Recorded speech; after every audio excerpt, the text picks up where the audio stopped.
I'm going to go over a couple exercises with you using the foam roller that are going to help combat upper cross syndrome, forward head posture, people who are in that flexed spine position and have really hard time with overhead mobility. A lot of times leads to shoulder, neck issues, etc.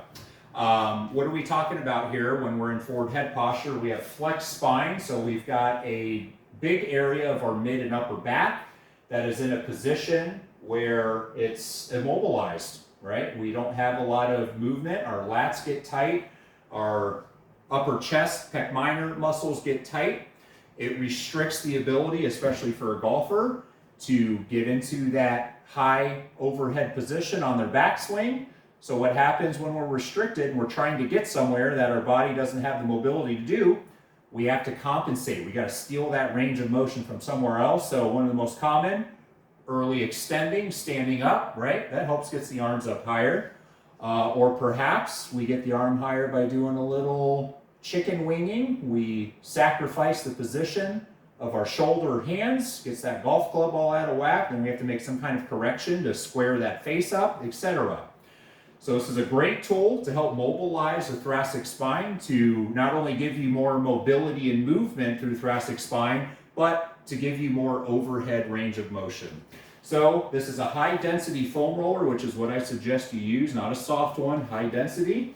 We're going to start down on the floor with the foam roller just under our shoulder blades. So you're going to lay yourself back, you're going to kind of find your shoulder blades, you're going to put the foam roller right underneath them. Feet are going to be under the knees in an athletic stance.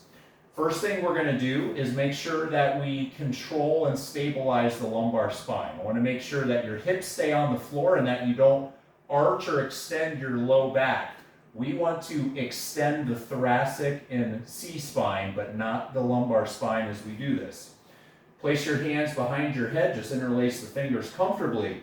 I want you to pull your belly button in, and I want you to think about squeezing your glutes and digging your feet into the floor. That's going to help create that lumbar stability, keep you from arching your low back, which will steal range of motion and take away from the stretch and the benefits of doing this exercise.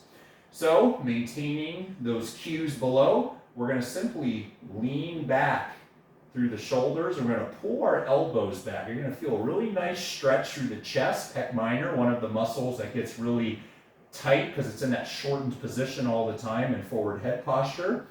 So as we open the chest, we're going to take a big breath in and expand the rib cage. We're going to press our mid back just under the shoulder blades into the roller as we pull the elbows back. I'm already getting a really good stretch. And then on our exhale, you're going to simply side bend. You're going to take your elbow towards the respective foot.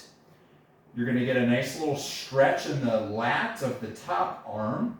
I'm still leaning back and extending, but I'm maintaining posture in the lumbar spine. You're going to inhale again as you come to the center. You're going to see if you can lean back a little bit more without arching the low back. I would hold each position 3 to 5 seconds and then exhale as you side bend to the other side. And so we're not only getting good extension and side bend in the thoracic spine area, we're stretching the chest, we're stretching the lats a little bit, but we're also getting movement in those facet joints in the spine, in the ligaments that tend to get really restricted in that area. I would repeat this 3 times, maybe 5 times on each side, and then we're going to move that roller to the next vertebrae below, just an inch or 2, and we're going to repeat. Big breath in, we expand the rib cage and thorax. We slowly lean back, we pull the elbows until we feel that big stretch in the chest, but I'm not arching my low back. I'm maintaining that sandwich technique where I pull the belly button in, I squeeze my glutes, I dig my feet on the floor, hips stay on the ground comfortably, and on the exhale we go into the side bend position. And you'll repeat that on each side 3 to 5 times.